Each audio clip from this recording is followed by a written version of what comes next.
Hello, everybody. It is great to be here one more time today. My name is Gary Fowler. I'm the CEO, president, founder of GSD Get You Done Venture Studios, an AI and quantum venture studio located in the heart of Silicon Valley. I'm a 17-time serial entrepreneur with several unicorns under the belt. I was on the original management team at Click Software, which was sold to Salesforce for $1.35 billion. Also, Eva.ai, an AI HR tech company that I co-founded with Dr. David Yang. Today on Simplenight Presents, I have an incredible guest, Jason Jacobsohn, who's a good friend of mine. And we're going to be talking about tech travel and travel tech and how emerging technologies are going to change our journeys forever. So with that, I'd like to bring my friend on board. Hi, Jason. Gary, hi, great to be here. Thanks for having me. Yeah, so, so tell us a little bit more about your background and some of the things that Yeah, you're working on. yeah, happy to. So I've been active in the entrepreneurial and investment space for about 25 years. So got involved during the original dot-com boom and bust. I think some of us know about those days. So I've been active since that time on the front line supporting our ecosystem. While I'm in the Chicago area, my work has expanded throughout the US and as well as internationally. And I'll just mention a couple highlights of what I've done. And a lot of what I've done is help companies raise capital, provide general advisory services, and connect founders to resources. So I was instrumental in bringing the Founder Institute to the Chicago region. Founder Institute is the world's largest pre-seed technology accelerator. It's in 200 regions, major cities around the world, as well as 100 countries. We just finished our 20th regional cohort. I've been running that program for 15 years, which is hard to believe.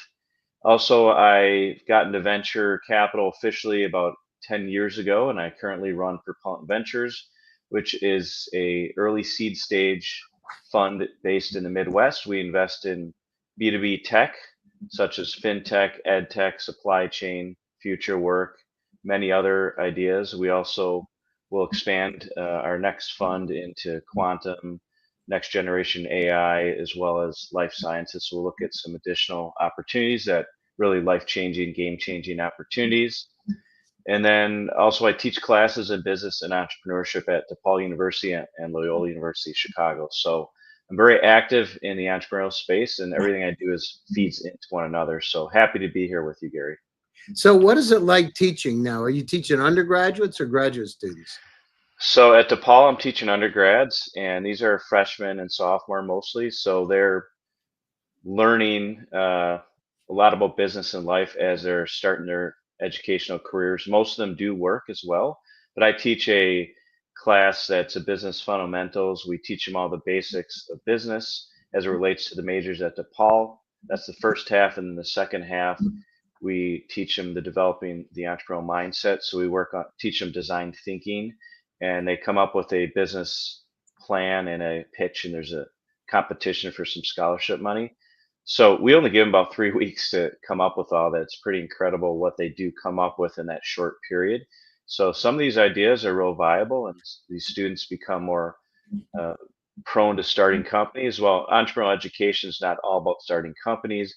It's just about thinking entrepreneurial for an employer as well. So it does change their mindset.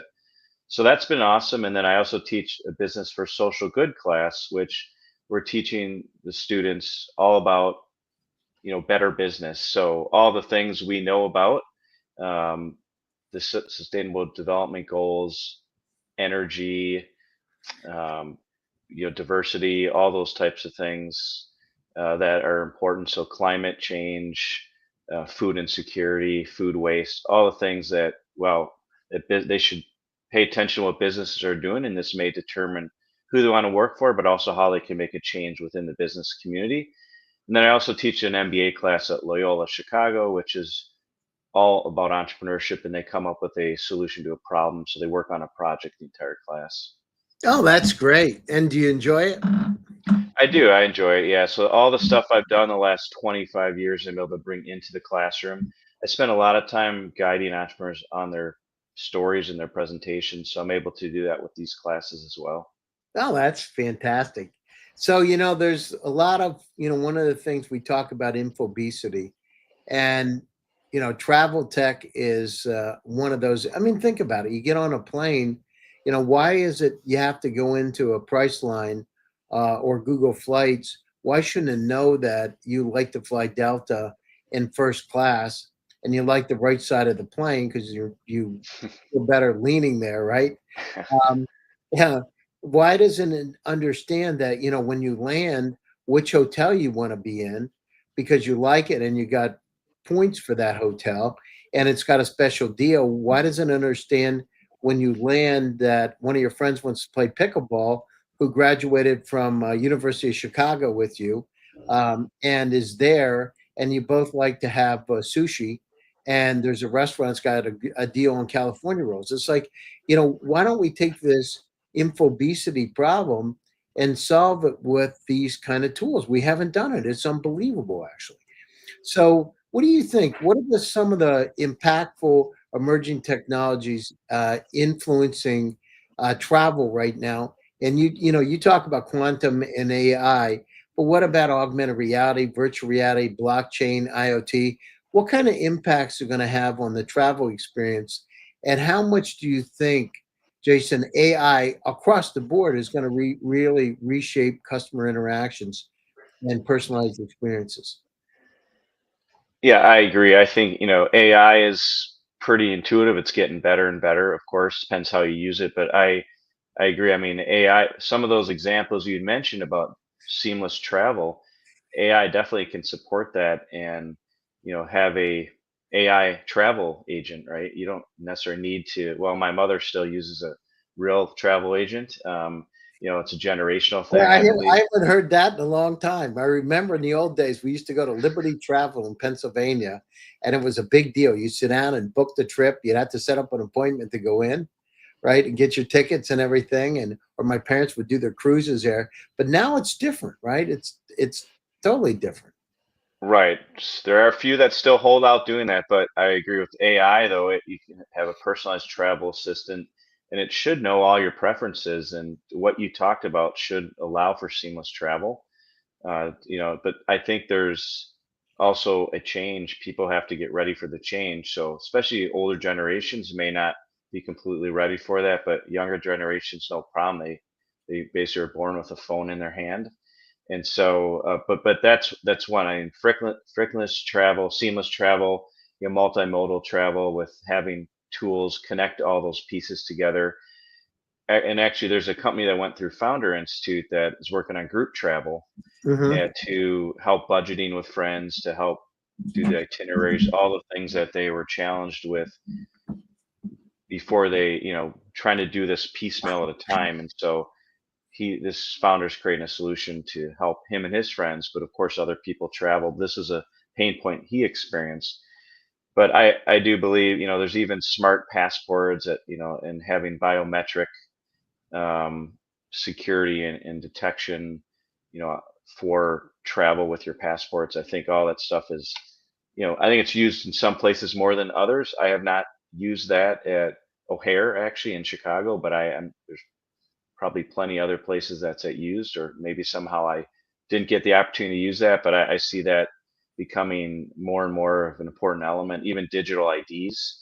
So in Illinois, where I'm based, you can now have your physical car, your uh, driver's license on your phone now. So for people that Oh, don't want, that's fantastic. yeah, and the airports accept that now. So that's brand new. It just been was implemented. So I mean, again, there's more and more of that stuff happening. But some of it's a slow rollout, especially when governments are involved. We know how innovation moves faster than government regulation. But once it gets there, it will make things better for everyone. Not people at the airports, or wherever people are traveling to, or what mode of transportation, as well as the passenger. So it'll be better user experience, and I believe it will start to act the way people live the rest of their life, where it's purely digital and they can move much quicker. But Well, that's it. I mean, the thing is, we don't have really, we don't have these hyper personalized experiences, and we're missing a lot. You travel to a city. It used to be you'd get these city guides try to figure out what was going on, and yeah, by the time you figured out, it's time to leave. You know what I mean? And it's yeah, crazy. Why doesn't it understand? When you're traveling, whatever it is, right? This can applies to everything. Why doesn't it understand the kind of things that you want, personalized hotel and dining suggestions, experiences, right? You hear Airbnb and Verbo and some of these companies are starting to look at it, but it's amazing how much money's on the table just with that. And, you go to an area, let's say like yourself, and you want to go down to San Diego, and there's some folks from Chicago are going to be down there at a conference. It invites you over to have dinner with them, and what kind of impact could that have on your business, right? There's high net worth families. They happen to be in San Diego. Jason gets invited to dinner because one of them went to Loyola for their MBA, and they happen to be down there, and all of a sudden you got a friend connection. But that's going to change things, right? So maybe you have an AI co-pilot or someone that is always monitoring all your activities, depending if you want that, but that person can, it's like a personalized concierge, right? Yeah, That, exactly. Well, yeah, yeah, everything. Understand, kind of like your grandmother loves you and cares about yeah. you, Jason. You know what I mean? Hey, how are you today, Jason? It's great. You know, um, let's make sure that you pack your jacket because it's going to be a little bit cold in San Diego. Let me look at the 5-day forecast. Yeah, it's a little bit unseasonably cool. Remember the blue jacket that you bought from Land's End? Why don't we pack that so that you have that while you're down there? I know that's the one you like because you wear that the most. You know what I mean? It's like all of a Yeah. sudden you get this kind of like warm and fuzzy feeling about your trip. What about Yeah. what do you think about AR and VR? How's that going to impact our travel experiences? And is it supplemental, or is it going to basically do away with needing to travel in the same ways? What do you think? Is it going to augment it, or is it going to just do away with it? So I think it depends on the use case. I would say it's supplemental when you're traveling to a hotel where you can, take a tour of the hotel, and you can do that now with many with hotels already. But just it'll help you choose where you want to stay, so also you can understand the experience you may have at the hotel. So I think it's, much like a virtual home tour.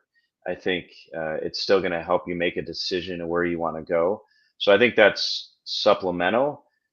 But if it depends on, entertainment or conferences where travel is involved. And I know with the metaverse and when things went virtual a few years ago, some people stopped going to places in person altogether.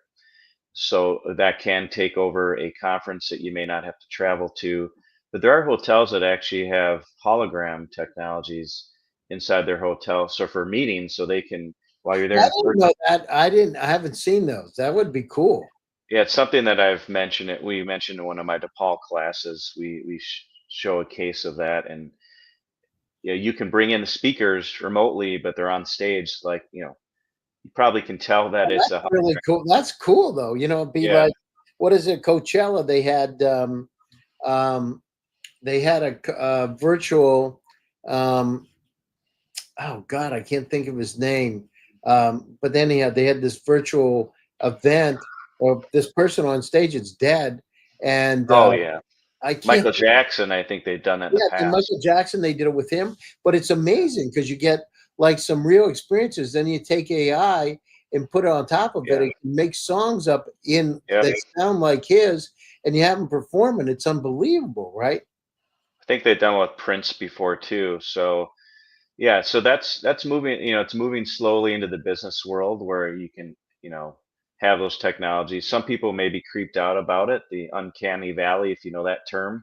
If it's too realistic, people get creeped out about it, like avatars. So Something we had one of our portfolio companies that actually had avatars that were influencers, but they were so realistic that people started. And so what they did is they took features of folks from Southeast Asia for women, and they said, "What is a combination that looks the best?" So they took all these data points and they made this woman, this girl influencer who was so attractive for everybody.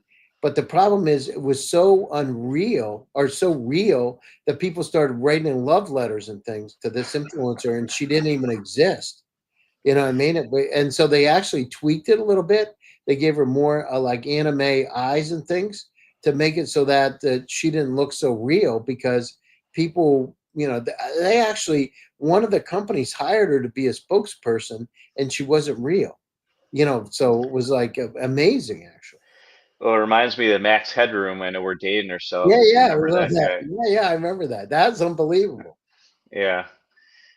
So but that types of immersive technology definitely is not going away. It's only going to be enhanced. And so even with augmented reality, there's a Pokemon Go, but there's other applications of that. And I think that's gonna gonna take different applications out there. I haven't seen it a lot, but I do see it from time to time. And so I think a lot of the stuff takes time for adoption, but there are places that people use this stuff. But I think that's definitely right now. I think it's more augmenting than replacing anything. But Yeah, hopefully, it's going to be, do you think there's going to be a point on the planet where you're not going to know if it's real or it's fake, right? You get to a point. yep, I don't know about you, but like I get things now. I don't honestly, when I'm on the internet, I don't know. I see these concept trailers for these movies and things. They look really real. You know what I mean? They're like real and they're not. And it's yeah. uncanny actually. Well, I think Coca-Cola had some controversy around that. They're famous like season seasonal or Christmas um, commercials. A few years ago they had it generate all with AI, and people said it didn't look the way they were used to, and they got such backlash. I believe they had to take it down, but it changed what people perceived at Coke, in those old commercials. So sometimes it can backfire too. But some people are not ready for the big changes either. No, the thing is, it's like, I don't know about you, but you get so many things, so many fake messages, so Yeah. many fake things now. You don't know what's real or not. I'm afraid to open things up. Are you? Do you get to that point where you're I, like, if I'm even if I know the person's name and I look at it, because I've had situations where it said, this is from Jason, for instance, and you look down through it and it's got some strange email address, but the name's the same. yeah, I get text messages as well like that sometimes with fake pictures, and it's um, easy to block those, but they'll find me again, I'm sure. Well, it's not just that. The key is, I had this situation. It's really interesting. So my wife wanted to buy a kitten, right? And so I went down through and I looked online and I found this place. It's like, what do they call catteries or whatever, and beautiful Maine Coon cat, etc. So I write them, and they said, "Oh, you have to fill out this form." Okay, we'll fill out a form because if you want to adopt, you have to be approved for the cat. Okay, I'll fill out the form. Yeah, I'm looking at this thing and I said, okay. I said, just something doesn't add up. This just weird, but okay. This cat is too good looking to be at that price point. Um, it's strange, but okay. So, I went down through and I said to him, I said, well, where's the cat located? It's Houston, Texas. So I said, okay, I'm going to fly down to pick the cat up. And, I got a note. I said, I need the address. And they wouldn't respond back. And then finally they responded back and they gave me an address in Houston. So I'm like, okay. So I went into my large language model and I said, go down through and tell me about this address, find everything. And it said that this is a vacant lot in Houston. It's a vacant building lot. And I'm thinking, what? And then I just for the heck of it, I said, let me put this address in there, this website, and see what it comes back of. And it says that this is a fake website. It's only been in existence 3 months. There's a high probability it's fake, and we've seen it in other places, right, where this is a, um, out there. I couldn't believe it. Everything looked real. The point is, it's the same thing with these, with travel. It's the same thing. On one side, we've got all these good things we can do, and the other side is we got to make sure that we're using these cybersecurity tools to be able to help us figure out what's fake and yeah. what's not, right? So you didn't go to Houston then, right? I didn't go to Houston, but Okay. let me tell you this, Jason. So what happened is I decided I'm not going to get a cat. I'm going to get a dog. right? So this time I said, I want to get on, I want to see you on a Zoom call. I want to see who I'm dealing with. And so Yeah. I saw the person, I got videos from the person, and I flew out to San Diego and picked up the dog. And it was real. But let me tell you, I was nervous because the scam is what they're doing is they're getting you send money, or they're, taking all your personal data and they're using it against you. So you got to be really, really careful. Yeah, there's a lot of scams out there. You just don't. That's getting so real, like you said, and people fall for it. So you're smart enough to be able to evaluate that, but not everyone is. Well, you get fake like DocuSigns and things. I don't know if you see those, I Mike. do. I've been getting those like sign this for shares. I'm like, I Yeah, didn't even I get the same participate in thing. that. Sign up for Yeah, shares, and you open it up, and yeah, it's a freaking tool that's going to go out and create a virus on your computer, right? yeah. I usually just I've known not to open those, but sometimes I do open those. Yeah, so you just got to be careful. Yeah, you got to be really careful with those things. Yeah. So, IoT, or the Internet of Things, is frequently mentioned in travel tech. How do you think IoT, is it going to be, how's it going to connect these environments? Like things like small, I use luggage trackers. I don't know if you do, but I actually I have have not. Tile, and I use Apple trackers on my luggage. I love it because I just sit there and I wait till it shows up, and then I go and get it. But how do you think, like, all this thing, luggage trackers, intelligent hotel rooms, automated airport procedures, personalized assistant?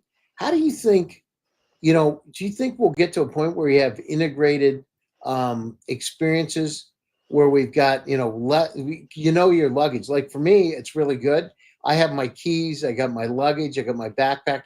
Everything has a tracker on it. So it used to be I'd get upset. Where is it? I don't have to worry anymore. I just find it, right?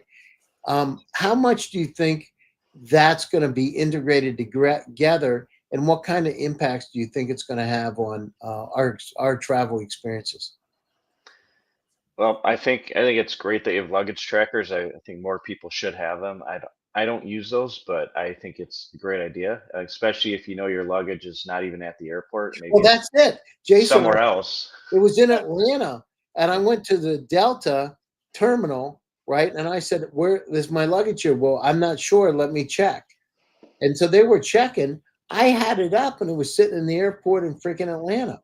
Oh my God, that stinks. Yeah, so I think that the airlines or the airports should probably integrate that stuff to help them with their procedures. I mean, their logistics, but sure they won't do that. They'll let consumers focus on that. But I think that would be a great addition to an airport. Just it's better. I mean, maybe smaller airports do that, or smaller airlines, but I think that's a great thing to do, and I will consider doing that myself. Actually, I think that's a great idea. But I think even when you travel to hotels, I mean, there is digital key cards you can connect through your phone, right? And you don't even have to check in anymore at a front desk. A lot of people still do it just out of habit, and you get that personal service of hospitality, but you don't need to do that. And so I think more and more of those things are going to be integrated into the hotel experience. One thing that's out there, I haven't seen it, but it's something that we show in our class is uh, robots or animatronics at the check-in desks. There was a hotel in Japan that would do that, and people got creeped out, so they stopped doing that. So, would you want to check in with a dinosaur? Who knows, right? Some people may not like that. But there's also robot bellhops where they will, robots. They'll organize your luggage in a room. So that's something I haven't seen that yet either. But some hotels have that. But then there's also the robot um robots that take stuff to your room. So there's some hotels in Chicago that do that, where they'll say you want some water, the robot will go bring Wow, the water, that's great. go in the elevator and bring Now, do you water. have to tip it? It's a good question. Yeah, I don't know. I haven't experienced it, but I've seen pictures of it, and I've definitely seen that in restaurants where the robot brings food from the kitchen to your table. But hotels are starting to do some of those things. They're trying to create a new experience, but it also, over time, it cuts down employee expenses too. But for some, it may be novelty to get people to want to go there. But ideally, it should cut down expenses of employees and create some more seamless interaction. But more and more of those things are happening. There's minimalist hotels out there that use technology for everything inside the room. Like you can have a smart, like an iPad or a tablet to control everything in the room. And so that, especially with younger generations that are used to doing everything that way, but that also, you only pay for what you want. You're not paying for all the extra frills. The rooms are smaller, but you have things at your control. So Yeah, I was with one of those, what is it called, the M or something down in Miami. There was a hotel that was totally automated like that, automated check-in and everything. yeah, And there's a hotel Yotel, I think, is one of those too.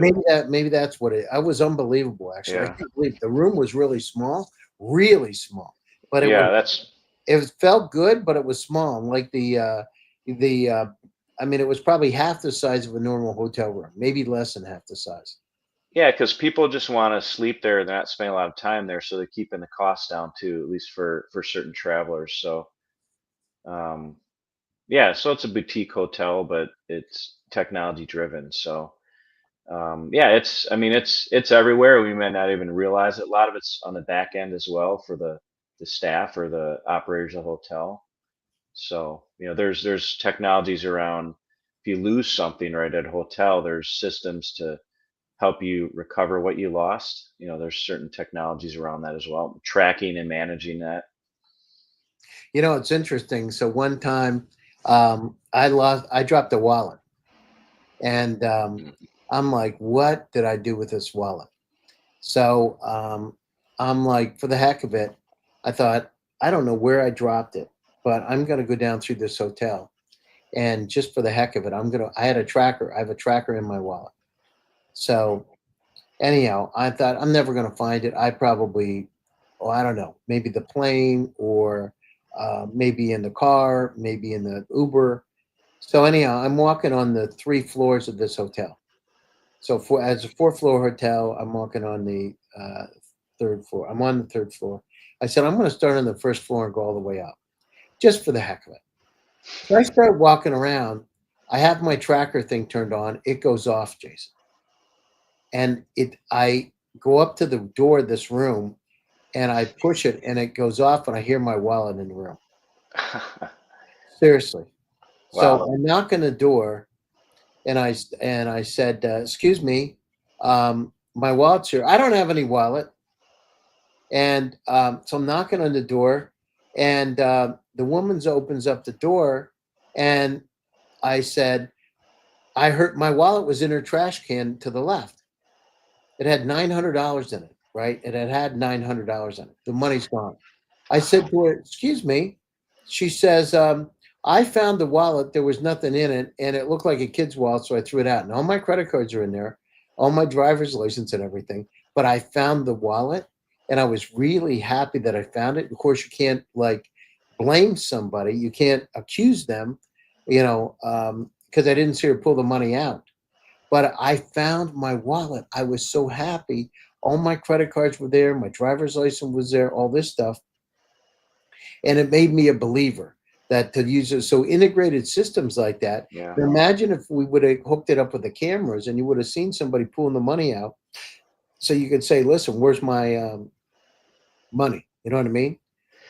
Well, I'm sure that is there if you want it, but it definitely could be there. And the lesson there is maybe we should not have physical wallets anymore, right? I mean, It could it's be. all. I mean, you don't need that necessarily anymore. I mean, my kids don't really carry money with them. It's all Apple Pay or and digital credit cards. Yeah, but So I'm afraid I'm going to lose my phone when I'm traveling, yeah, that's true. or what happens if your phone, I've had my iPhones die. And what happens if you're traveling, your iPhone dies, you have no wallet? How are you going to get on the plane? Yeah, I think we need backups too. I agree. Yeah, I think, yeah, that's a good point. You just, I did it myself. I'm like nervous yeah, about, do I have enough of a charge on this phone? I've had planes that I've gone on that didn't have a charger to charge it up because it wasn't working right. And then yeah, you're down to like 30% and you're traveling across the United States. So you're like, am I going to be able to get my Uber? And am I going to have if I'm flying from Palm Beach to Atlanta, Am I going to have enough of a charge to get out there to get on the airplane? I don't want to be Yeah. sitting there check going. Portable batteries carry Oh, multiple that's portable or batteries. but what if it doesn't work? You know what I And I mean? don't think you can bring them on the plane anymore either. I'm not sure. Yeah. I don't know. I don't know. Yeah. But you're Uh, right. You're right. There's always things that go wrong. so listen, Jason, we're coming up to the top of the show. Closing thoughts, and finally, how do you envision travel experience changing in the next 10 years thanks to technologies? What do you think is going to happen? Yeah, similar to what we talked about earlier, you're going to have that AI travel concierge where your travel will be planned a lot easier for you. You won't have to do as much research. Recommendations will happen. It will make reservations for you and connect all the pieces together once you get to your destination. Connect you to hotel, whatever, all the things, and it will save us a lot of time and headache. And so I think it's going to be very seamless, almost like a physical travel agent what does these days. Technology is gonna, it'll be quicker, it'll be 100% automated. So I think we're going to see that. But then as you travel, through all those different modes of transportation, everything should be connected and very seamless as well. So right now it's very piecemeal, as we know, and I think all that will be connected. It takes time, especially if there's government regulations involved, especially at airports. But I see all that being very seamless at some point. So it will make things a lot easier, I think, to travel. But everything takes time. But I still think we're years away for that. But we're moving in that direction. Yeah, no, I agree with you, Jason. And how do people get a hold of you if they're interested in their startups looking for investments or potential investors in your fund? How do they get a hold of you? Yeah, so LinkedIn is obviously the easiest way to find me. So make sure you spell my last name right, the Sohn at the end.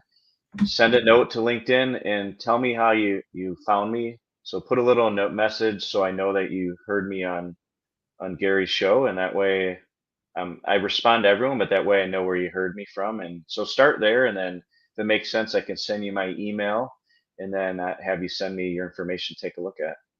It seems like we've known each other forever because we've done a lot of different shows together over the years. When did we first meet?